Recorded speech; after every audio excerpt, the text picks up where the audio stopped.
start this off by saying I'm not comfortable sharing my exact location or my real name because of how things ended, and because parts of what happened are still technically under investigation. So I've changed a few details, but everything I'm about to describe is true. This happened a few years ago on Halloween night. I was 16 at the time, and in my town, Halloween was always a big deal, even for older teens. Every house had something: lights, cobwebs, pumpkins, motion sensors that screamed when you walked by. The streets felt safe, like everyone knew each other. My best friend, Ethan, and I decided that year would be our last trick-or-treat run. We knew we were getting too old for it, but we wanted one more night of going door to door just for the nostalgia. That's not his real name, by the way, but we'll call him Ethan because we were both obsessed with Mission Impossible back then. We had a simple rule that most kids had: no skipping houses. If the porch light was on, we'd knock, no exceptions. By around 8:30, we'd covered most of our area and started drifting toward a quieter stretch near the edge of town. The decorations got sparser. The sounds of laughter faded. That's when we noticed a house at the very end of the street. No pumpkins, no music, no decorations, but the porch light was glowing. Ethan nudged me and said, "Rule's a rule." So we walked up the path. Up close, the place looked off. The paint on the siding was bubbled, the lawn uncut, and the blinds were drawn tight. There was dust on the steps, but fresh footprints leading up to the door, adult-sized, heavy. A faint chemical smell hung in the air, like bleach or nail polish remover. Ethan rang the bell. Nothing. He knocked again. We heard slow footsteps inside, dragging, then stopping right behind the door. It opened halfway. A woman stood there, maybe in her 40s. She wore a long robe, slippers, and her hair was tied back unevenly. Her face looked tired, not scary, just worn down. What struck me most was how nervous she seemed. She glanced over her shoulder before speaking. "You boys shouldn't be out this late," she said quietly. "It's dangerous tonight." Her voice trembled, and she kept looking behind her like someone else was in the house. Ethan laughed. "We're almost done, ma'am." She hesitated, then said, "Hold on," and disappeared inside. We heard a drawer open, something rustle. Then she came back holding 2 small paper bags, the kind you'd use for lunch or party favors. "Take these," she said, handing them out quickly, "and go straight home, okay?" Her tone wasn't friendly, it was urgent. We said thanks automatically, and she shut the door before we turned to leave. As we walked away, Ethan muttered, "That was weird." The bags were stapled shut, unevenly, like someone had done it in a hurry. A few blocks later, he tore his open. Inside were mini chocolate bars, gummies, and hard candies, normal stuff. But the smell hit us right away. Sharp, chemical. I said, "Dude, don't eat that." He sniffed one of the gummies and said, "It's probably the bag." Then he ate it. About 15 or 20 minutes later, he said his stomach hurt. At first, I thought it was a sugar overload. We'd both eaten a ton that night. But then he started sweating, stumbling, grabbing at his chest. We were only a few streets from his house when he collapsed. I called his mom on my phone, panicking. She came rushing in her car, and we drove him straight to the ER. The nurses saw how pale and shaky he looked and rushed him to a room. They started intravenous fluids while I tried to explain what had happened. When the doctor came out, he said Ethan had ingested a toxic substance, something corrosive, possibly a solvent. Not enough to kill him, but damage his stomach if it hadn't been treated quickly. Because it was a suspected poisoning and he was a minor, the hospital had to file a report.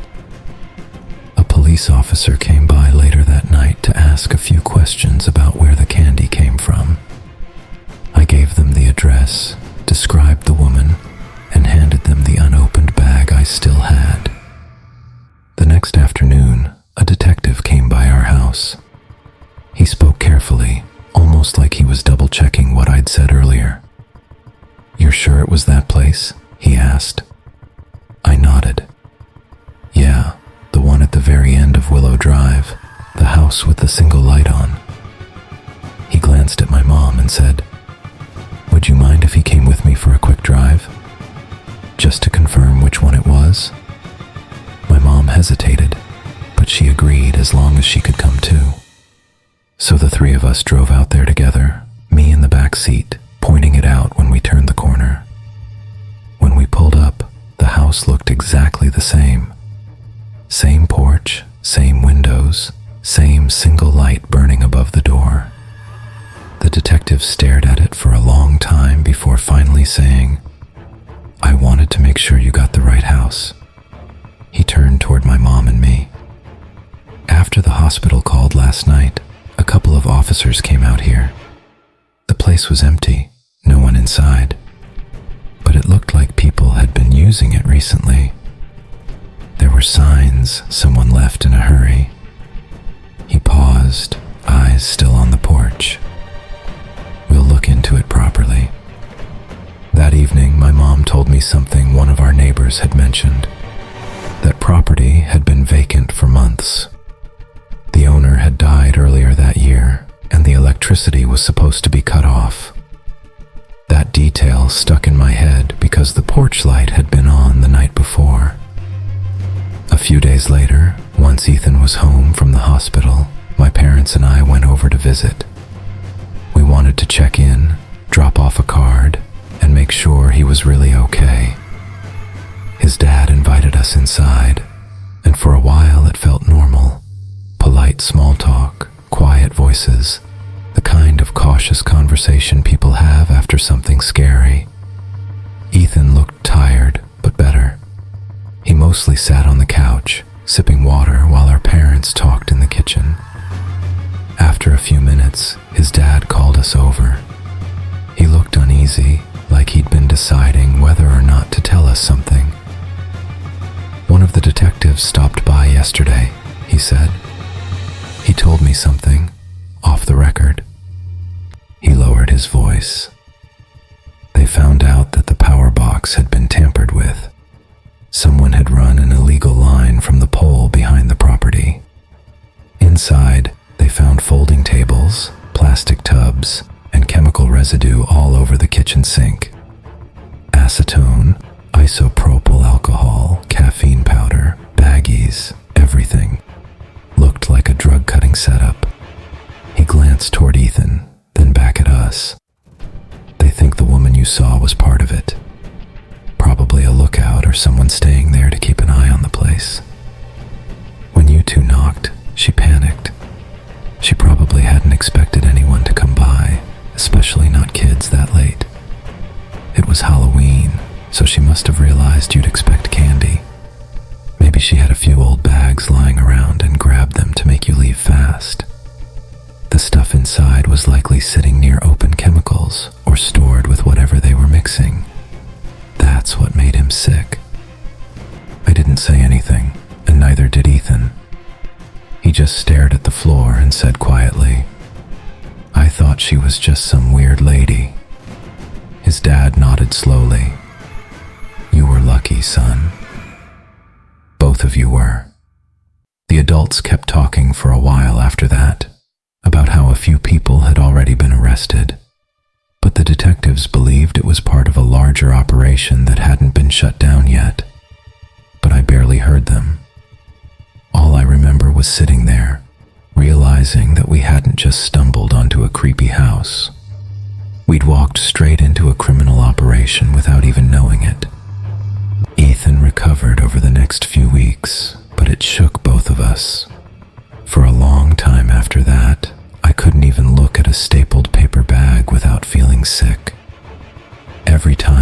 anyone joked about tainted Halloween candy or razor blades and apples. I just stayed quiet. Then, that winter, the house burned down. Middle of the night, no storm, no lightning. The fire department said it started in the kitchen, the same room where they'd found the chemicals. Some people said it was teenagers messing around. Others said it was the people behind the drug ring, cleaning up what the police missed. The investigation eventually went cold. The lot still sits empty today.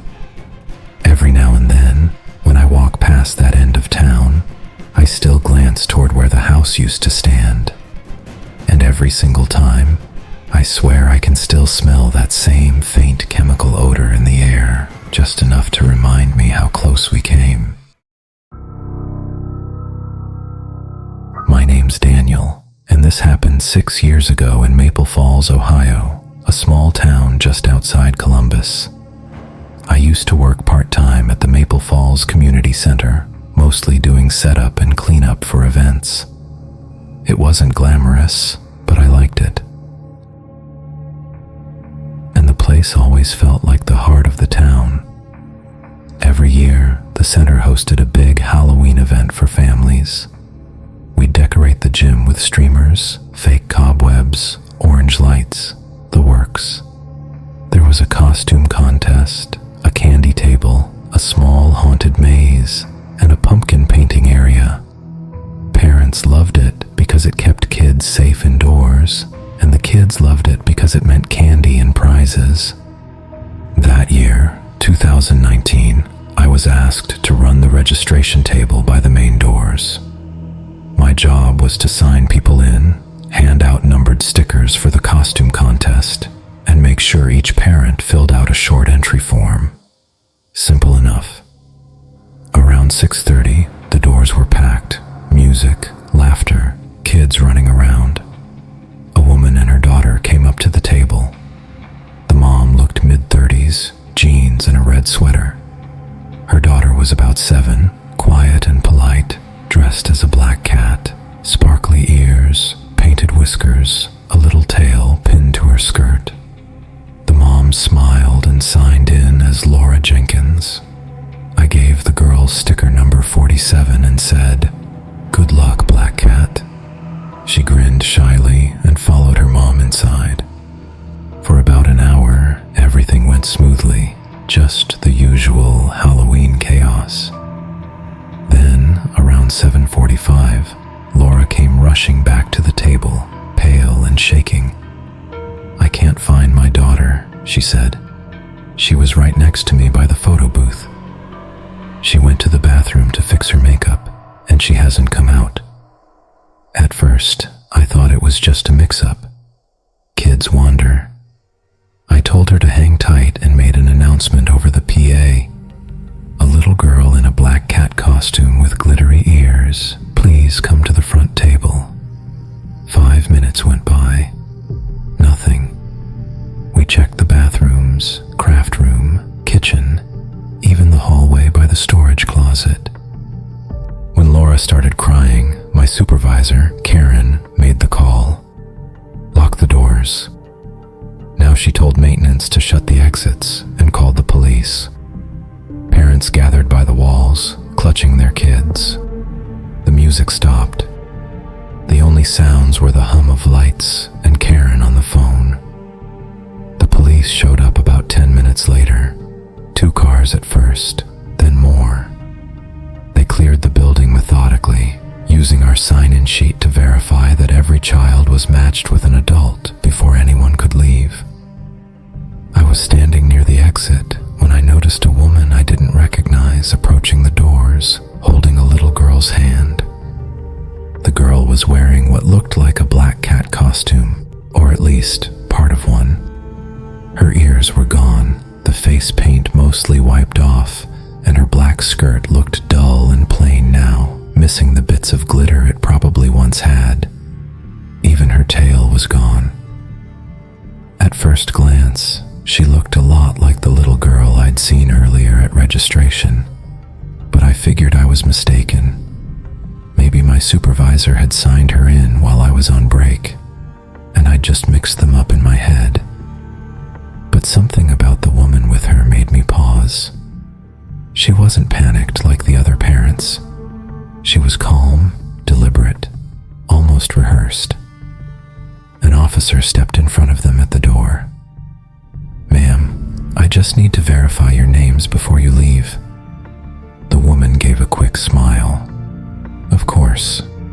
We've already been checked. My daughter's exhausted, and I just want to get her home." Her tone was smooth and steady, almost too steady for the chaos around us. The little girl beside her looked quiet and dazed, staring at the floor, holding the woman's hand tightly. The officer glanced down at his clipboard. "What's your last name, ma'am?" There was a pause. "Miller," she said finally. He scanned the list. "No Miller. Who signed you in tonight?" "My husband did," she said quickly. "He's outside waiting." That was enough to make him hesitate. "Could you step aside for me, please?" He crouched to the little girl's level. "Sweetheart, can you tell me your name?" The girl whispered something too softly for any of us to hear. He leaned closer, nodded once, then stood and motioned quietly to another officer. The woman's calm cracked immediately. "This is ridiculous. She's my daughter. You're scaring her." But as the little girl was led back toward the crowd, Laura saw her. She screamed, "That's my daughter." The girl ran straight into her arms. The woman, later identified as Melissa Hart, wasn't her mother. When she was questioned, Melissa eventually told them exactly what she'd done. The girl had gone to the restroom alone to fix her face paint. Melissa followed her in, pretending to be a volunteer helping with costumes. She told the child that her mom was waiting near the exit and said, "Let's just clean your makeup a little first so she won't think you've been eating all the candy."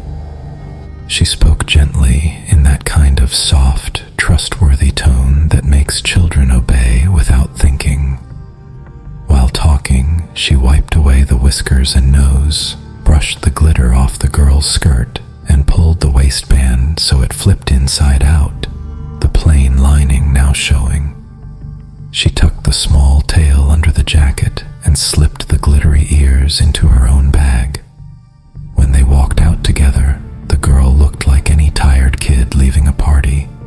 Same dark clothes, no bright face paint, no obvious costume. Nothing that would make anyone look twice. Inside Melissa's tote bag, officers later found duct tape, sweets, and a pair of small black shoes. She was arrested that night. Later, police learned she had prior charges for attempted child luring in another county. For months, she'd been attending school fairs and local festivals, targeting children who wandered away from their parents, always choosing crowded, noisy places where no one noticed one more adult leading a child by the hand. The whole town was shaken. By the next morning, the community center introduced new safety rules: wristbands that matched parents and kids, sign-out checks, and security posted at every door. A few weeks later, Laura and her daughter stopped by to thank the staff. The little girl was quieter than before, but safe. Laura hugged me and said, "If Karen hadn't locked those doors, she'd be gone." But it wasn't just one person. It was a chain of small, ordinary choices. A mother who spoke up quickly, a supervisor who didn't hesitate, and an officer who took an extra second to double-check one name. I still think about that night sometimes, how normal it all felt right up until it wasn't. 5 more minutes, one unchecked list, and that child would have vanished into a crowd of costumes and music, and none of us would have realized until it was far too late. A few weeks later, Laura and her daughter stopped by to thank the staff. The little girl was quieter than before, but safe. Laura hugged me and said, "If Karen hadn't locked those doors, she'd be gone." But it wasn't just one person. It was a chain of small, ordinary choices. A mother supervisor who didn't hesitate, and an officer who took an extra second to double-check one name.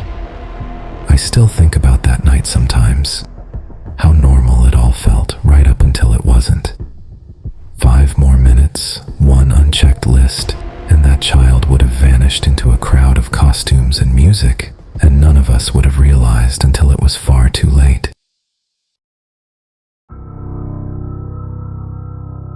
I moved to Norfolk in the summer of 2022, August, just before the harvest began. The heat had baked the fields dry, and the hedgerows along the lanes were heavy with blackberries. The village I settled in, Marston, sat 3 miles from the coast and half an hour from anywhere people had actually heard of. One pub, a small post office, a church, and a scatter of cottages that looked older than most of their owners. I'd bought one of those cottages, a small brick place with low ceilings and a garden that sloped down toward the fields. It wasn't much, but it was mine. Marston had maybe 200 people, most of them retired or farming. You saw the same faces at the shop, the same cars outside the pub. They were friendly in that quiet English way, polite nods, brief smiles, never prying too much. After a few weeks, I'd learned that was their version of welcome. I was 33 then, not married, not divorced, just comfortably alone. After 10 years in London, I needed quiet. My last book had flopped, my publisher was patient but cautious, and I was trying to claw my way out of a long spell of writer's block. I'd gone to London in my early 20s for the same reason most people do: work and the illusion of importance. My sister Claire moved there a few years later. We'd grown up in a small Midlands town, surrounded by fields and rain and neighbors who knew everyone's business. Moving back to the countryside wasn't a shock. It felt like slipping into a quieter version of life we'd both left behind. I write horror for a living, or at least I did. Lately, it felt like I'd used up whatever darkness I had to offer. For months, I'd been trying to shake off the paralysis that comes after failure. The kind that makes you stare at a blank page until the cursor blinks like a warning light. Marston seemed ideal, small, cheap, and unbothered. The kind of place where you could disappear into your thoughts without anyone asking why. By October, I'd almost convinced myself I was writing again. I had outlines, scraps of dialogue, pages that went nowhere, but it was more than I'd managed in months. Around the last week of October, Claire called. She still lives in London, 2 kids, long hours, and a habit of assuming her younger brother has endless free time. She asked if her kids, Emma and Josh, could spend a few days with me over the half-term break. They're 6 and 8, full of energy, always talking over each other. They'll love the countryside, she said, and honestly, I could use a few quiet nights. Claire's been on her own for a couple of years now. Her ex moved abroad, and between work and the kids, she rarely gets time to breathe. I didn't hesitate. Marston is about a 3-hour drive from London. She drove them up herself on the 29th, stayed the night, and left the next morning. When her car disappeared down the lane, the cottage felt alive again, full of noise, questions, and the smell of sugar from the sweets they'd already opened. Their arrival lifted me more than I expected. For the first time in months, the house didn't feel like a retreat. It felt like home. That evening it rained, and by nightfall the air smelled of wood smoke and damp leaves. We carved uneven pumpkins on the kitchen table, set candles inside, and I promised them we'd walk the village the next night, just to see what a Norfolk Halloween looked like. Marston isn't a big place. You can cross it end to end in about 25 minutes. 2 main streets, a handful of cottages down side lanes, and fields pressing close from every direction. One of those lanes, just behind the churchyard, is called Wicker Lane. Narrow, crooked, and lined with ash trees that swallow the light. Halloween night was mild and still. The sky had that flat, low cloud that hides the moon but glows faintly from the streetlights below. It wasn't busy, a few families out, children in makeshift costumes, the occasional glow stick swinging in the dark. Most houses had a candle in the window or a bowl by the door. It felt small and neighborly, more familiar than festive. When we turned into Wicker Lane, I almost told them to skip it. Something about that road always felt different, narrower, quieter, the kind of lane where sound doesn't carry.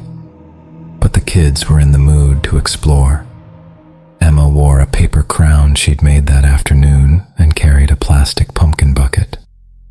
Josh had a cheap werewolf mask pushed up on his head. They wanted to visit every house with a light on, no matter how far we walked. Halfway down, we reached the plot I always passed without a second glance, an empty stretch of land behind the trees, where the grass grew taller than the fence posts. Locals had mentioned there used to be a house there once, but I'd never asked more than that. It was just one of those bits of gossip every small village carries. Except that night, it wasn't empty. The hedges were trimmed, the brickwork clean, a new red door, brass number 9, pumpkins on the steps. For a moment, I just stood there, certain the place couldn't be the same one I'd seen before. Josh pointed. "That one's open, Uncle Matt," he said, nodding at the lit porch. The path was slick with wet leaves. I remember a faint sweetness in the air, not perfume, not wood smoke, something like burnt sugar or toffee left too long on the hob. I almost told them to leave it, to move on to the next house, but before I could say anything, Emma walked up and knocked. The door opened almost immediately, just a few inches. A woman stood there, maybe in her 40s.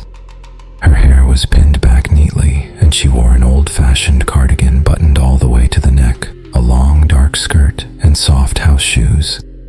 None of it looked like something you'd throw on to answer the door for trick-or-treaters. It looked like something you'd wear indoors and never expect anyone to see. She looked ordinary, but her stillness felt deliberate, as if she were holding a pose for a photograph. "Happy Halloween," she said softly, and offered a small bowl of wrapped toffees. She held out the bowl, and when I reached for them, her fingers brushed mine. They were cold, not freezing, just lifeless, like she'd been standing somewhere without heat for a long time. "Lovely costumes," she said, even though neither of the kids was dressed for it beyond their cheap masks. We took some of the toffees, thanked her, and walked back down the path. When I glanced over my shoulder, I noticed the pumpkins on the steps were glowing softly, steady orange light without the flicker of a flame, like bulbs instead of candles. We didn't stay out much longer. The kids were getting cold, and the bags were heavy. Back home, they emptied their buckets onto the table. Amid the chocolate and jelly sweets were the paper-wrapped toffees. The wrapper was yellowed, the print faded but legible. Hastings and Son Confectioners, Marston, 1910. I kept it, thinking it might inspire a story. The next morning was clear and bright. I walked that way again out of curiosity and stopped dead. There was no house, just a bramble-choked lot, a broken wall, and long grass. The path was gone, the hedge uncut. No door, no pumpkins, no brass number. I stood there long enough to start feeling foolish. At the post office later that day, I asked the old clerk if anything new was going up on Wicker Lane. She frowned. "Love, there hasn't been a house there since long before I was born. The Hastings place, wasn't it? Burned down. Gas explosion. Killed the family." I went home and looked it up on the North Norfolk Heritage Archive site. There it was. Hastings family, confectioners, explosion 1911. Just a few lines from an old newspaper and a sentence that read, "No survivors." For a long time, I just sat there, staring at the screen.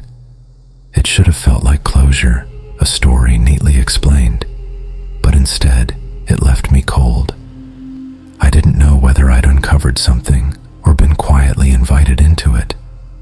The kids had each kept one of the toffees from that night, or so I thought. That evening, as I was tidying the kitchen, Emma asked where hers had gone. I told her it was on the counter, but it wasn't. I checked drawers, shelves, even the bin. Nothing. I then reached into my jacket pocket to look at the old wrapper I'd saved, the one from my own toffee. But it wasn't there either. For a moment, I just stood still, feeling that strange, hollow drop in my chest. The kind you get when you realize something small has gone missing but carries too much weight to explain. My fingers brushed something else instead, splintered, brittle. When I pulled it free, it wasn't paper at all. It was a thin shard of painted wood, red on one side, burned at the edge, faintly smelling of smoke. I remember staring at it for a long time. Maybe it was nothing. A bit of old timber from the garden, caught in my pocket somehow. But standing there, I couldn't shake the sense that something had followed us home. Not the woman, not even the house, just the idea of it. The kids went home that weekend. After they left, I couldn't stop writing. Every page circled back to the same things: the house, the woman, the Hastings name. It didn't feel like invention anymore. It felt like remembering. By the following summer, the manuscript was finished, a novel about a family of confectioners and a house that refuses to stay gone. My publisher released it that July. It sold better than anything I'd written before. People called it atmospheric, deeply imagined, haunting. I still keep the cottage in Marston.